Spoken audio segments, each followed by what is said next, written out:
What meaning does the idea of women's liberation have for you? One often hears now that the liberation of women cannot take place without the liberation of men.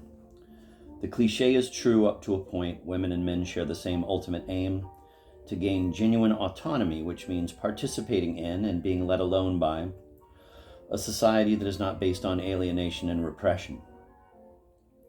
But the cliche is also dangerous, for it implicitly denies that there are stages in the struggle to liberate women.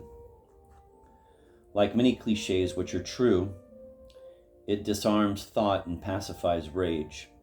It encourages a passive and merely reformist view of the problem. Thus, aptly enough, the liberation of women equals the liberation of men is the official slogan of the Swedish government's eminently superficial policies for securing equality for women within the framework of sophisticated liberal capitalism.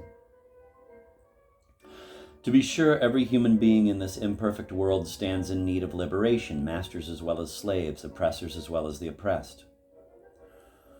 But a just society cannot be accurately conceived or fought for in a unitary or universal way. Liberating a Thai peasant is not the same as liberating a white factory worker in Detroit.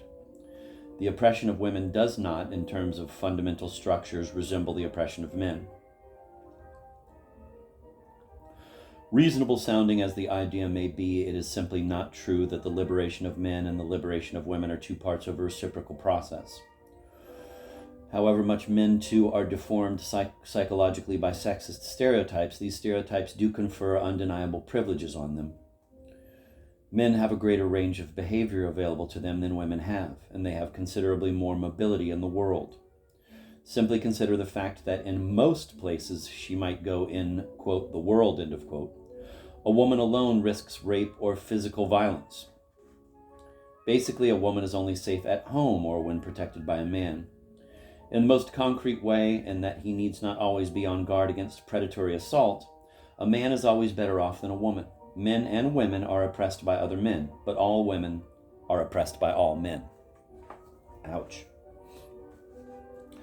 The cliche that when women are liberated, men will be liberated too shamelessly slides over the raw reality of male domination, as if this were an arrangement, in fact arranged by nobody, which suits nobody, which works to nobody's advantage. In fact, the very opposite is true. The domination of men over women is to the advantage of men. The liberation of women will be at the expense of male privilege. Perhaps afterward, in some happy sense, men will be liberated too, liberated from the tiresome obligation to be masculine. But allowing oppressors to lay down their psychological burdens is quite another, secondary sense of liberation. The first priority is to liberate the oppressed. Never before in history have the claims of oppressed and oppressors turned out to be, on inspection, quite harmonious. It will not be true this time either. All women live in an imperialist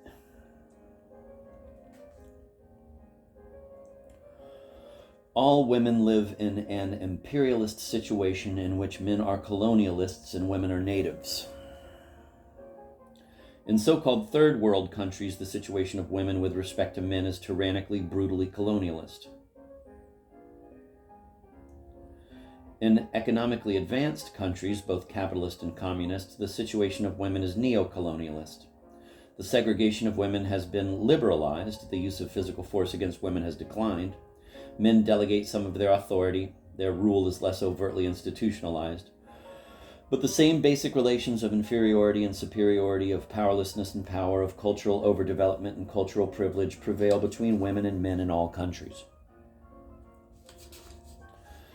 Any serious program for liberating women must start from the premise that liberation is not just about equality, the liberal idea. It is about power. Women cannot be liberated without reducing the power of men. Their liberation not only means changing consciousness and social structures in ways that will transfer to women much of the power monopolized by men.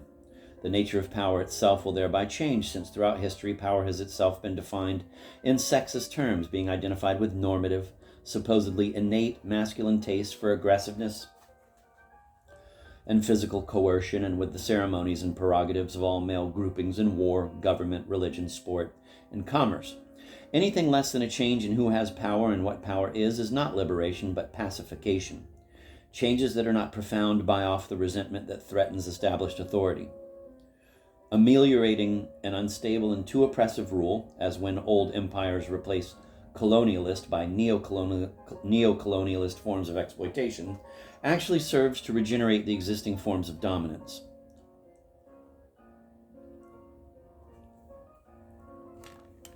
Yeah, thank God we can get this off. I'm sick of fucking hearing that fucking song.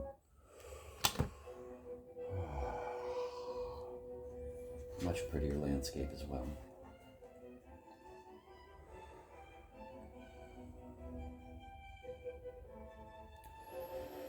To advocate that women make a common front with men to bring about their mutual liberation pulls a veil over the harsh realities of the power relations that determine all dialogue between the sexes. It is not for women to assume the task of liberating men when they have first to liberate themselves, which means exploring the grounds of enmity, unsweetened for the moment by the dream of reconciliation. Women must change themselves, they must change one another without worrying about how this will affect men. The consciousness of women will change only when they think about themselves and forget about what is good for their men. Supposing that these changes can be undertaken in collaboration with men minimizes and trivializes the range and depths of women's struggle. If women change, men will be forced to change, but these changes in men will not occur without considerable resistance. No ruling class ever ceded its real privileges without a struggle. The very structure of society is founded on male privilege, and men will not cede their privileges simply because doing so is more humane or just. Men may make concessions, reluctantly granting women more civil rights. In most countries now, women can vote and attend institutions of higher education and are permitted to train for the professions. Within the next 20 years, they will get equal pay for equal work and be granted effective ownership of their own bodies through easy access to contraceptives and the legalization of abortion. But these concessions, however desirable they may be, do not challenge the fundamental attitudes that maintain women as second-class citizens, nor touch the root of male privileges.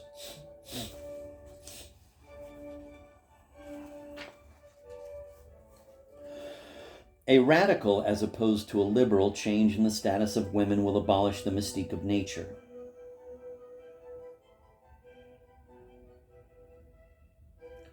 Women should work toward an end to all stereotyping of any kind, positive as well as negative, according to people's sexual identity.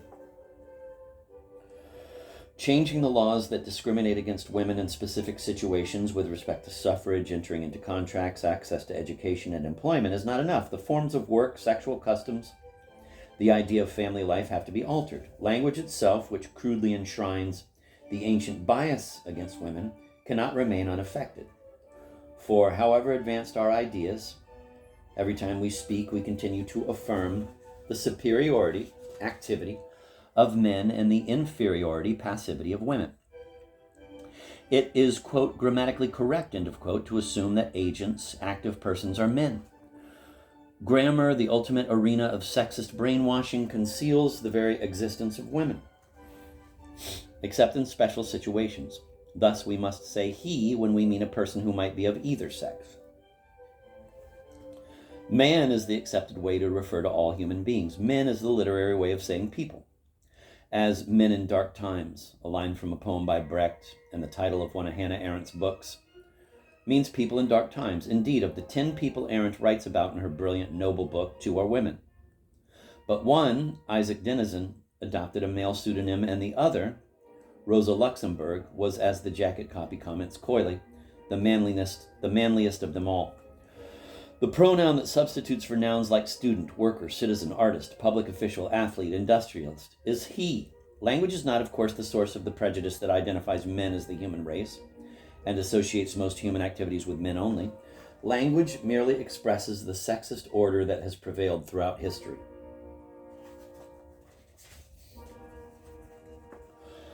The women's movement has already made the sexist bias of grammar feel offensive to a vocal minority of women. Sensitizing increasing numbers of people to sexism in language as most people have only recently become alert to racist cliches in language and art, is an important task. More generally, people must be helped to wake up to the profound misogyny expressed on all levels of human interchange, not just in laws, but in the detail of everyday life, in forms of politeness and in the conventions, clothes, gestures, etc., which polarize sexual identity, and in the flow of images in art, news, and advertising, which perpetuate sexist stereotypes. These attitudes will change only when women free themselves from their, quote, nature, end of quote, and start creating and inhabiting another history.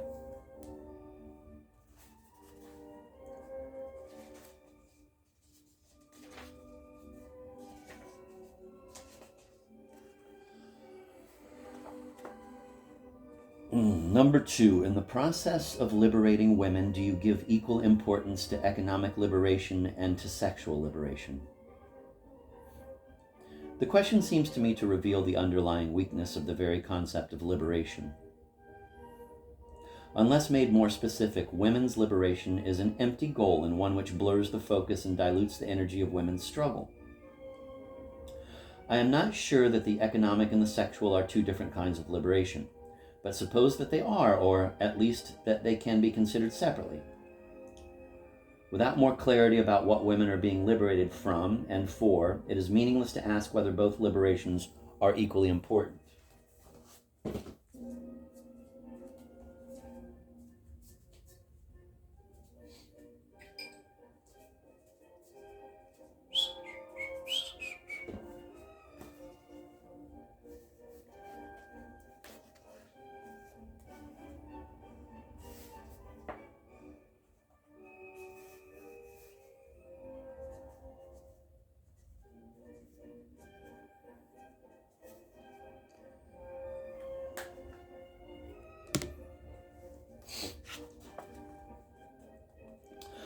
The notion of economic liberation can be used to cover up real issues. That women have access to a wide variety of jobs outside the home for which they are properly paid is certainly a primary, unnegotiable demand.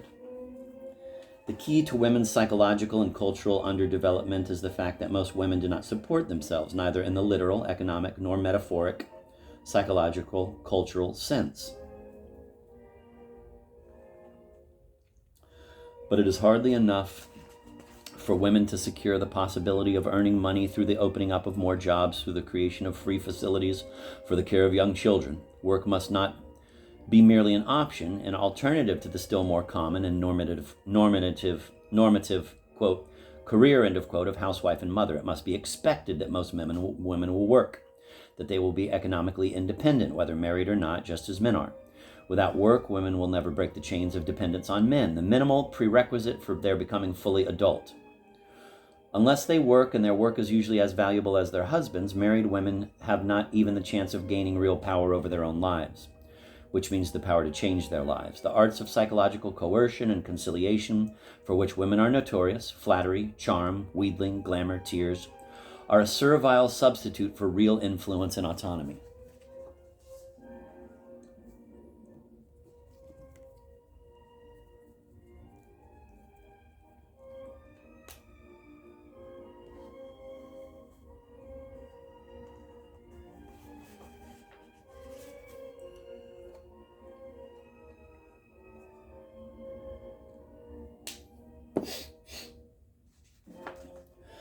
Simply being able to work, however, hardly means that a woman is liberated. Large numbers of women already do work, and of these, a minority already earns wages that guarantee economic independence. Yet most women who work remain as dependent as ever on men.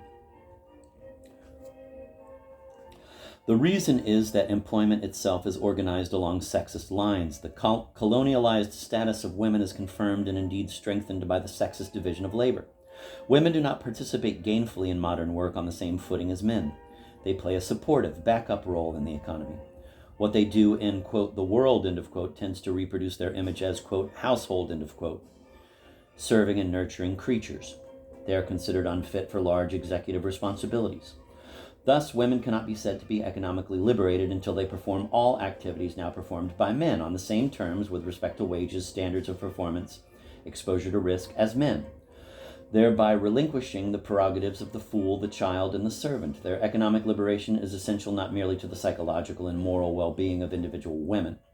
Until they become important to the economy, not just as a reserve labor pool, but because in large numbers they possess the major professional and executive skills, women have no means of exercising political power, which means gaining control of institutions and having an effective say in how society will change in the coming decades. Once again, liberation means power, or it hardly means anything at all.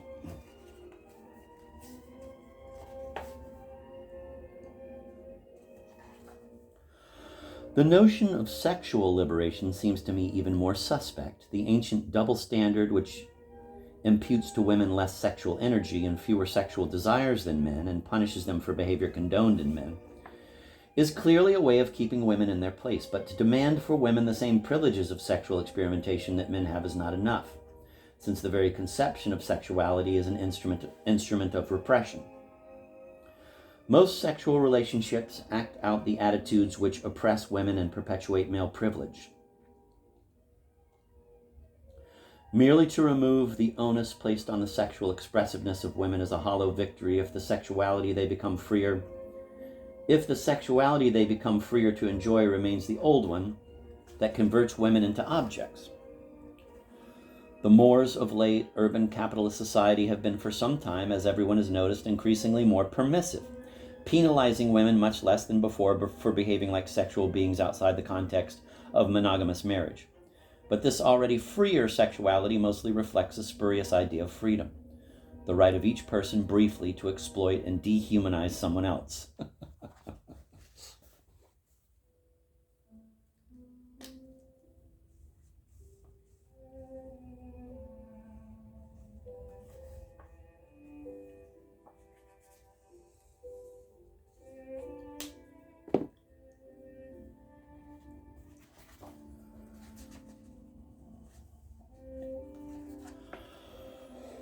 Without a change in the very norms of sexuality, the liberation of women is a meaningless goal. Sex as such is not liberating for women, neither is more sex. The question is, what sexuality are women to be liberated to enjoy? The only sexual ethic liberating for women is one which challenges the primacy of genital heterosexuality. A non-repressive society, a society in which women are subjectively and objectively the genuine equals of men, will necessarily be an androgynous society. Why? Because the only other plausible terms on which the oppression of women could be ended are that men and women decide to live apart, and that is impossible.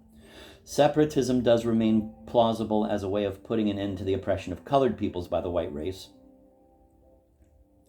Conceivably, the different races originating in different parts of the planet could agree to live quite separately, again, with the habits and mentalities of each strictly protected against all incursions of cultural as well as economic imperialism. But women and men will undoubtedly always cohabit.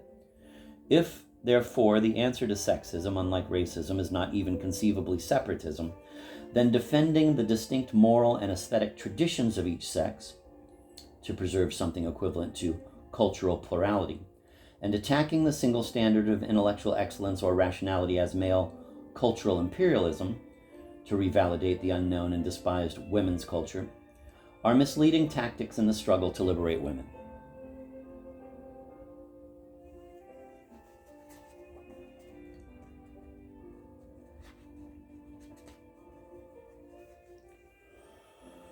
The aim of struggle should not be to protect the differences between the two sexes, but to undermine them. To create a non-repressive relation between women and men means to erase as far as possible the conventional demarcation lines that have been set up between the two sexes.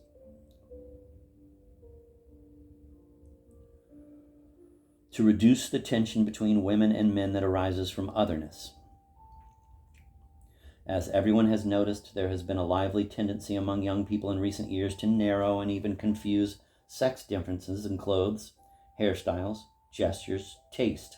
But this first step toward depolarizing the sexes, partly co-opted within capitalist forms of consumership as mere style, the commerce of unisex boutiques, will be denied its political implications unless the tendency takes root at a deeper level.